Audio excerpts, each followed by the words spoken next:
2 minutes.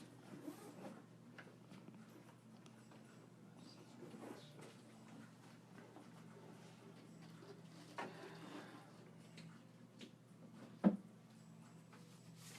you have a pen, there's an actual note here. You're good, thank you. Yeah, I just realized I have a pen and no notebook. I'm about to You want a slice of paper? No, I'm all right, thank you.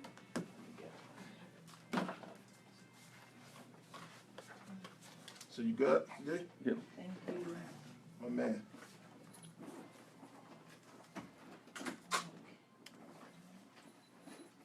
You Is ever, that your phone ringing? you ever have no, oh yeah, yeah, hit your phones, I everybody. think, yep.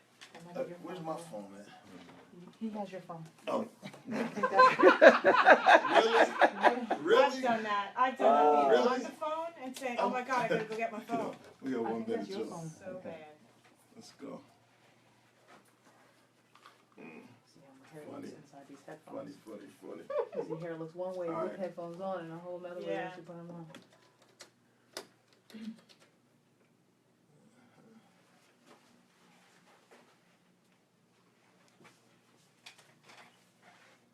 It's 4 o'clock.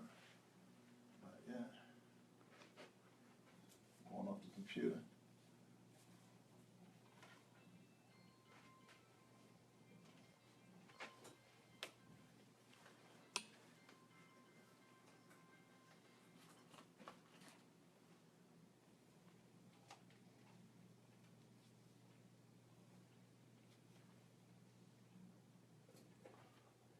It's the Career Seekers Show on WPPM LP, Philadelphia.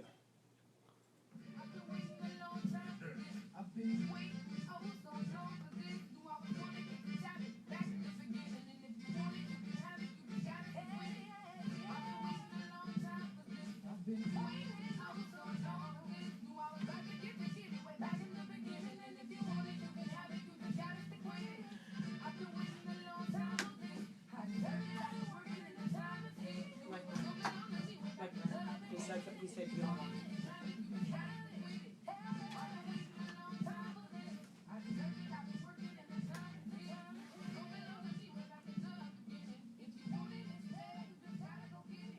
It's the Career Seeker Show live on WPPM FM 106.5 Philadelphia. I'm your host and the world's #1 diversity recruiter, Kenneth L. Johnson, and I've been waiting a long time to bring you the Career Seekers team. Tiffany Southerland, career coach, Alberta Bertolino, recruitment coach, videographer Will Martin, and together we are your #1 source for career and job search information. We'll be back after the break. The Career Seekers Show on WPPM FM Philadelphia. Insightful advice for those seeking more than just a job, but a career from the nation's top diversity recruiter, Kenneth L. Johnson. Whether you're starting your career, changing careers, or looking for that next great opportunity, the Career Seekers Show provides a virtual GPS that delivers real career advice that leads you to your career destination. You heard it right. It's the Career Seekers Show live on WPPM FM 106.5 Philadelphia. Kenneth L. Johnson here with you. Tiffany Southerland, Alberta Bertolino. How's It's the your Career week, Seeker everybody? team. Yes, welcome. All the listeners, welcome. So, and I almost forgot, we are recording live actually on Facebook Live. If you tune in, please share the feed with the rest of your network. We'd appreciate it. Also, please feel free to connect with us. You can connect with us either by going to careerseekers.org or at Alberta Recruits on Twitter, at Tiff South on Twitter, at KL Johnson Info. It's the Career Seeker Show, and I'm really excited to be here today. We have, on the second segment of the show, we have Cheryl Palmer of Call to Career, actually calling in from our nation's capital. How's that work? Donald Trump's in Philadelphia, right? Right. But Cheryl Palmer stayed in Can the we- nation's capital. Can we swap them? You want to swap them out? Oh, we better be careful. You know, yeah, right, exactly. You know, I was walking over here from our office on Broad Street, and you know, I typically walk straight down Chestnut. So I'm walking, I got the iPod music running, and I probably bumped into 3 or 4 people that told me they listened to the show. No. I swear to you, they were excited. People I worked with as That's well at wonderful. UL. Yeah, so I was really excited. Actually, I was so excited that I walked past 7th Street and I ended up on 6th Street. I ended up on 6th. You know what? We're in a great location here in Philadelphia. We are literally on the steps of Independence Hall, the Philly Cam offices and studios are basically at Independence Hall. We are in the shadows of the Liberty Bell, so it's only right that we are giving you the career search and job information that can give you your independence and liberty and empower you to kind of move forward with that process. I see what you did there. You like that? I see You what like you that? did It there. is also an historical show. It is a historical show. In Yes, a it is. historical area. Okay, that's what you mean. Look, I've been checking on you guys. You guys are really doing it right now. But, to our listeners, if you're not following Alberta at Alberta Recruits, you're missing out on some of the top career and job advice available anywhere. And also, I wanted to give a shout out to Tiffany Southerland. How does she do it? I listened to that podcast 34. Thank you. Outstanding, giving great information about career, personal development, professional development. So always something to check into as you scurry around the internet for information related to job search and careers. But today, you are here with us on the Career Seeker Show. So how's everything going with you guys? Did either one of you participate in the recent Women's March here in Philadelphia? I was there. Oh, I was not there. How was It it? was wonderful. Just Really? all kinds of, it wasn't just women either, which was great to see. Yeah. The signage was, a lot of it was hysterical. Just felt the spirit of everything just felt so wonderfully warm, and I haven't read about anything that any negativity or anyone that fought anything, so that was great. We thought we would have our own protesters, but That would have been kind of weird to Yeah, see right. protesters for something like that. yeah. I did see a lot of amazing signs on Mhm. social media and a lot of really good dialogue around intersectionality as it comes to women's identity.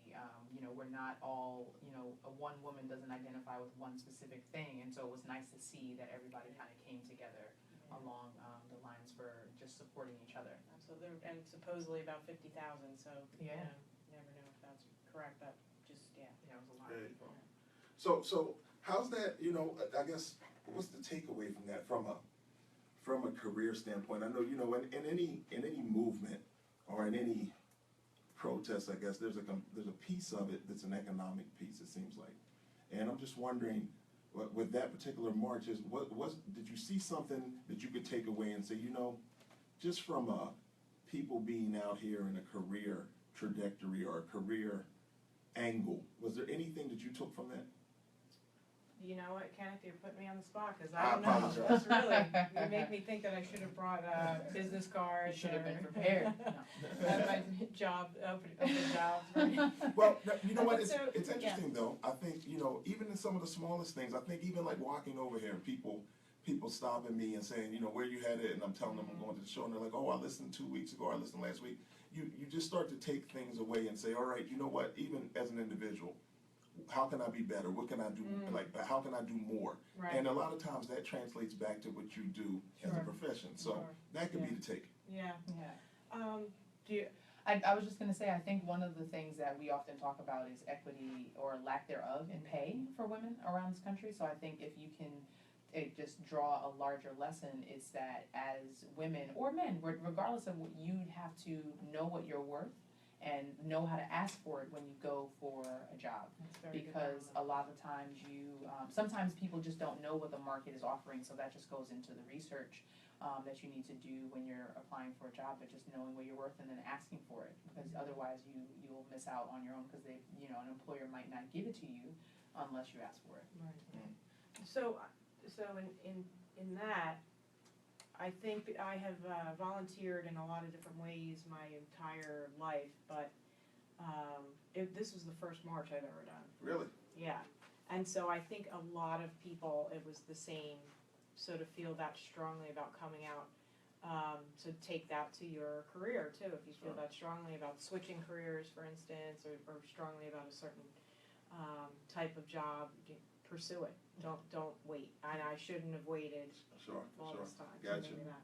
I have a March story that I find kind of interesting, even from a career standpoint.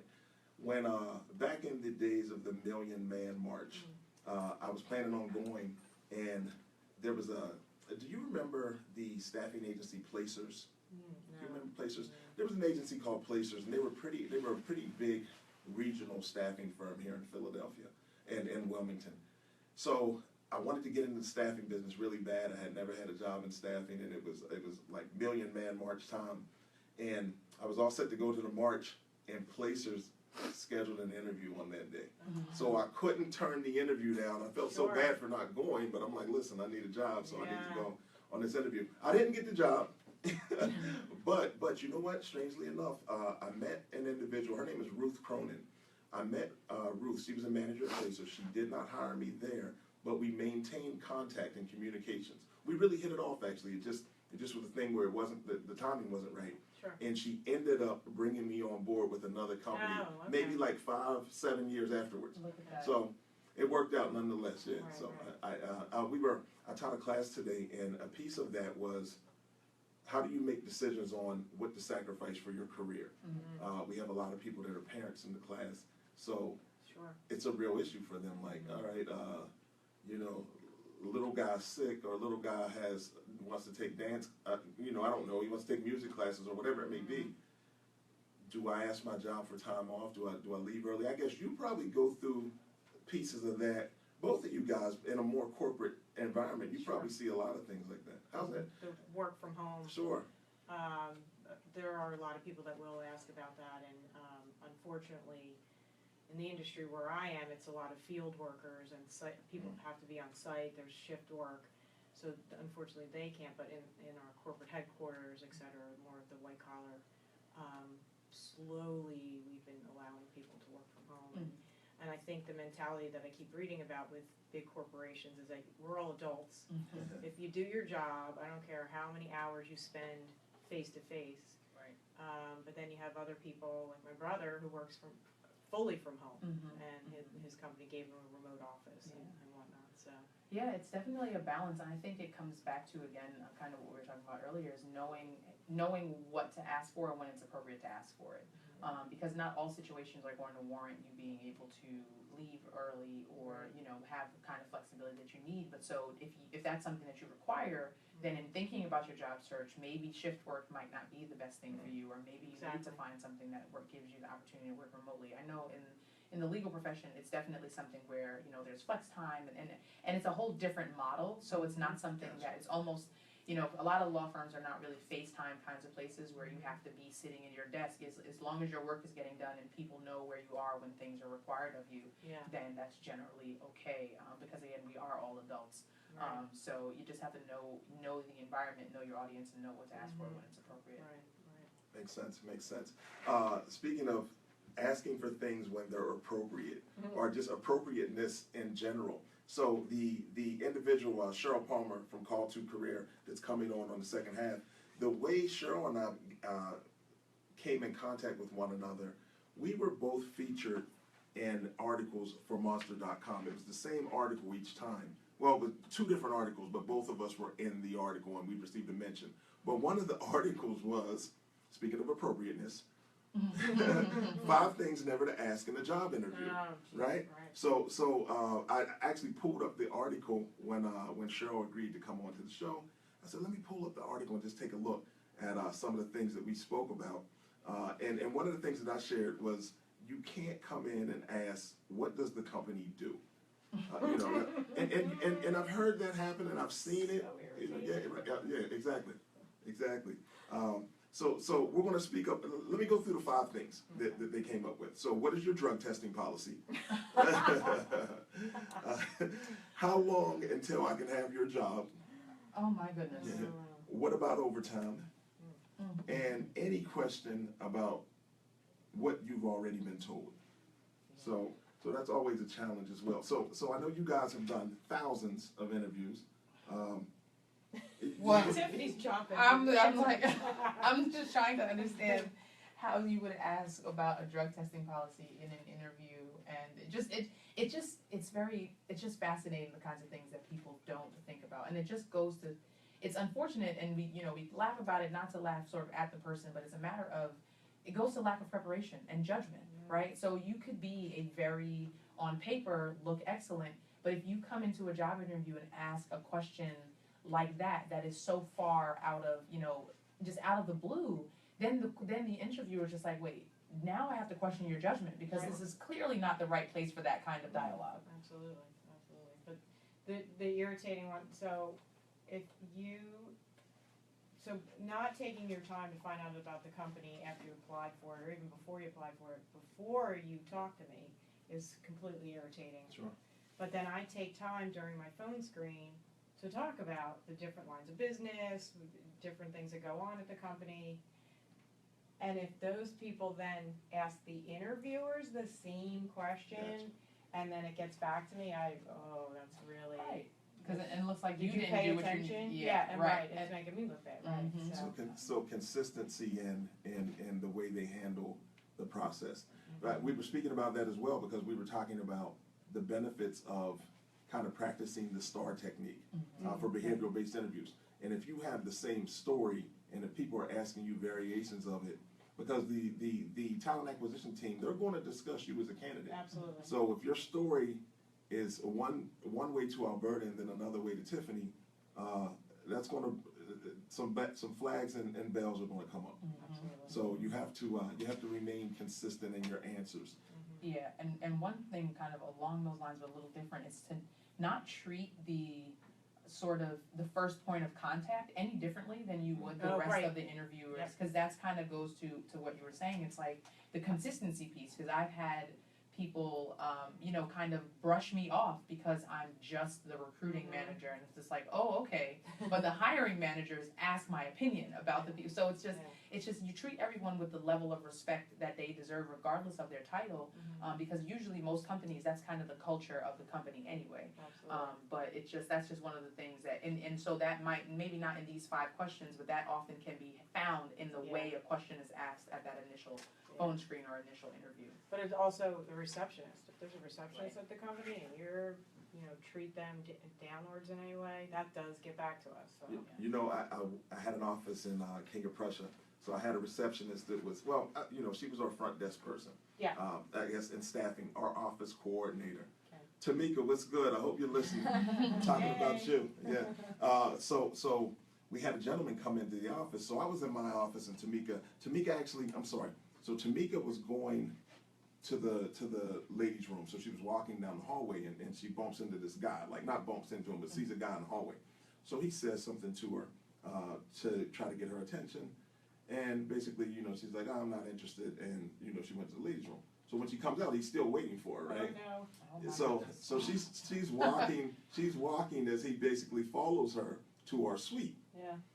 And then I probably at that time, if I was him, I think I would have probably just kept walking. But he came into the suite for the interview. So before the interview, Tamika pulls me aside and says, hey, can I speak to you for a second? And we close the door and we're talking. And of course, I bring him in the interview and I'm like, I'm concerned. We're in staffing at the time, so I have to send you out to a client. So how can I trust that you're going to act appropriately with a client if you can't even do it en route to our interview? When you're supposed to be on your best behavior, right? Exactly. So always be mindful of who you come across in your process, because to Alberta's point, a lot of times, a lot of people are of the belief that the first person you meet could possibly be the most important person from a decision-making standpoint, because everybody kind of listens to the person in the front. Don't discount them. Exactly. So what happened to the, did you coach him up and? No, it was over. It was over. Yeah. I just basically, there's nothing we can do. Okay. Like it's one of those things where you get only one chance to make a first impression. That's right. So the impression was made, and for me, I can't lose an account because this person can't. Might do the same thing. Exactly. It's not worth it. So. But I think to the list point too about the appropriateness, questions that you should be asking are to your recruiter, not the ones in that list, certainly, but anything about salary, that should have already been discussed with the recruiter. Don't bring it up when you go in with the hiring manager or the other recruiter, or the other interviewers. How do you suggest that people answer the salary question, though, on the flip side? I just straight up ask and haven't had a problem, actually. Okay. And so what I typically will try to do is say, what's your current salary, ask about total compensation. So that's a good point for our listeners. When you are talking about salary, make sure you talk about how many vacation days you have, because sometimes you can negotiate Sure. that. Benefits, maybe, you might not know that coming up, but, so, and also, are you, looking for a bonus? Is there a bonus structure at your current, so then, I typically ask for that total compensation and then, what they are looking for, and then see if it's a stretch or if we can make it work. Gotcha. I don't know, I used to have issues with people not answering me, but I haven't lately. I don't know what's twisted that people then, Yeah, I was gonna ask, is there ever a situation where it is okay for a candidate to not disclose the full salary, but instead offer, well, this is kind of what I'm looking for, this is a range as opposed to the exact salary number? Yeah, I'm okay with that, Yeah. because then I can see if it's within our Mhm, range, mhm, so, and then if that bonus structure fits and if we can come to some, another, if you have a car allowance, that's another thing to put into total compensation when you're talking to a recruiter. So the range question is, I find really interesting because, of course, we always coach people, well, visit Glassdoor. Glassdoor.com is a great resource for our listeners to get information and insight and intel about companies, any company for that matter. There's a ton of information on Glassdoor, and they report that information comes directly from the employees of the organization. So the people inside are sharing information about the organization. You must keep in mind, though, that some of those people have been terminated, so they may be disgruntled. But so we teach people to utilize Glassdoor as a resource. Sure. And then when they come into the actual interview and Alberta asks, what's your salary, they can provide a range and not kind of stick to a solid number. Right. And how do you feel about that when people respond and say, listen, I kind of fall in between this range? Because I only base my decisions, I don't simply base my decisions on compensation, salary compensation, but there's so many other factors, vacation days, benefits, mileage, like you said, bonus structure. Yeah. Well, like I was saying before, I think it's okay to give that range. In fact, I would prefer that. And I have had people who are way out of the range, but for whatever reason they're willing to accept less if they're moving or whatnot. How do you feel about that? Is it an individual? It really is. Okay. Yeah, it really just try to just talk to your recruiter, talk it through, and sometimes I'll push back. If somebody asks me for my range, I typically will not give it. Okay. Because not everybody's like this as a candidate, but you never know that somebody's going to say, well, yeah, I'm worth that $165,000, instead of the lower end or even the middle end when they're only making half of that. Mm. So, Ask the recruitment coach with Alberta Bertolino. There you go. Stuck it right in there. You know what? Speaking of which, this is probably a good time to kind of go through the Ask the Recruitment Coach, Ask the Career Coach portion of the show. So I was looking at some things on Twitter here and a few emails, and I do believe we have a question or two. This one actually is for Alberta. What do you think the job market is looking like right now in Philly? Yeah. Yes. It's a great question. Thank you for that. And I have really been surprised. There are a lot of jobs that have been posted out there. I always try to look at the different boards and how many changes that have happened each day and or week. And then LinkedIn posts a lot of them as well. We talked a little bit about that last week. Mm-hmm. It looks great. Both Philadelphia, the right outside suburbs, and which includes southern New Jersey. Which, Yes. That's your neck of the woods now, right? Well, In a just sense. working Yeah, there. right. But especially in the tech industry, there are a lot of companies moving in that are exploding with that type of work in the STEM field, so science, technology, engineering, and math. So, yeah, look out for those. Great. All right, excellent. So, I'm going to flip sides of the desk here, and it's an Ask the Career Coach question, I believe. So, how to overcome age discrimination? Well, Question. Hold on. Question. Gotta sit up for this one. Yeah. I'm 58, soon to be 59. I've spent the last 15 years as an entrepreneur, and I've published 6 books.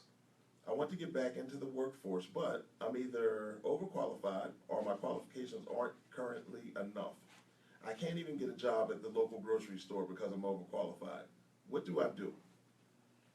Rough question. That is a rough question. That's almost not fair. Well, Yeah. I will first say this is a team approach. Yes, it is. You're Okay, all- all right. It's the Career Seeker Team on WPPM Yes, FM it is. 106.5 Philadelphia. You know, I would really try to figure out what exactly are you looking for, right? Because if you're looking for, if for example, you just mentioned looking at the grocery store. So are you applying so wide that you don't have a clear direction as far as the kind of job that you're looking for, and one that matches the experience that you gained both during your time as an entrepreneur and prior to that? Or are you trying to make a completely different shift? Because that's going to inform your job search. Sure. So if you're trying to, you like, I'm just imagining if you go from being an entrepreneur to trying to be a clerk at a grocery store, there's a discrepancy there. So we want to figure out, I think, first and foremost, for you to get really clear about what it is that you're looking for,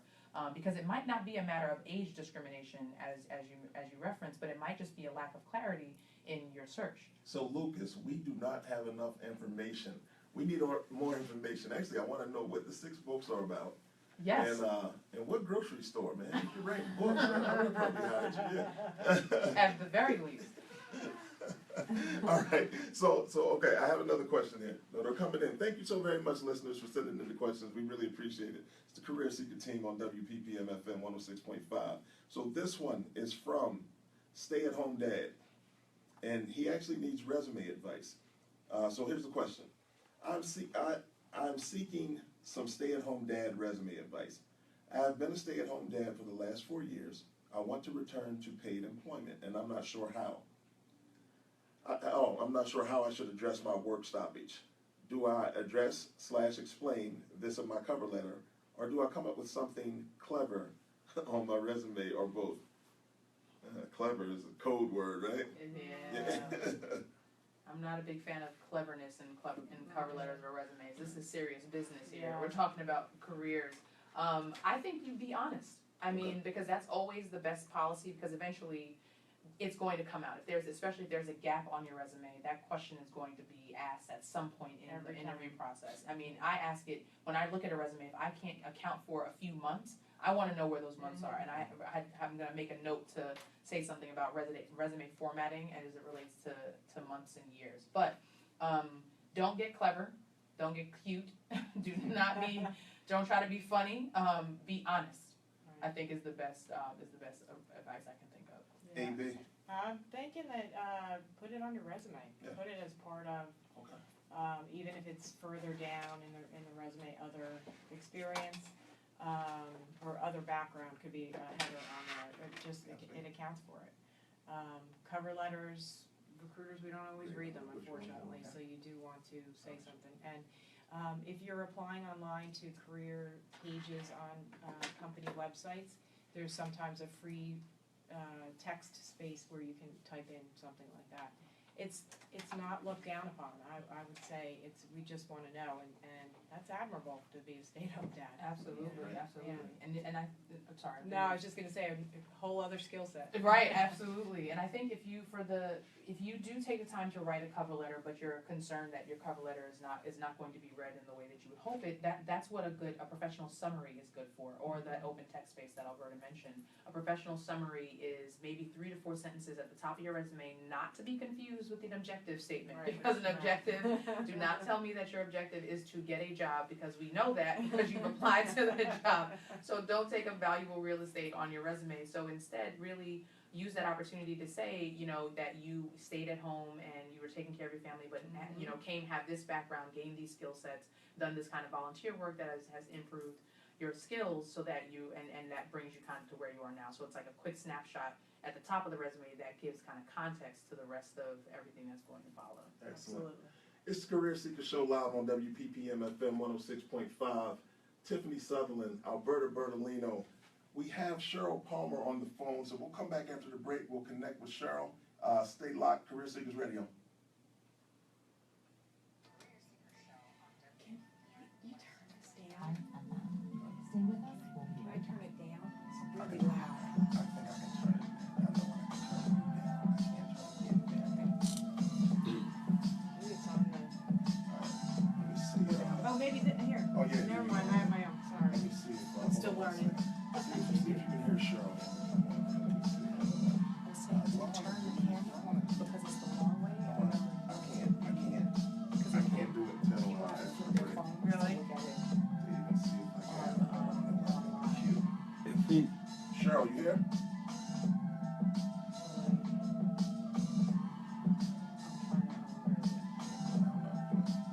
So like when I look at it in Facebook, it's looking like Yeah, I was gonna say it's gonna be upside down. yeah, it's not. That's why, gonna- remember I it's said not that gonna before, flip. that's why we can't use it. Yeah. I was gonna tell you that, but I just couldn't say, yo, it's gonna be So I upside can show down. you how to do it. Yeah, we can just do it like this. Did you stop it? So we- Yeah, stop it, cause we'll come back to Cheryl for the second show.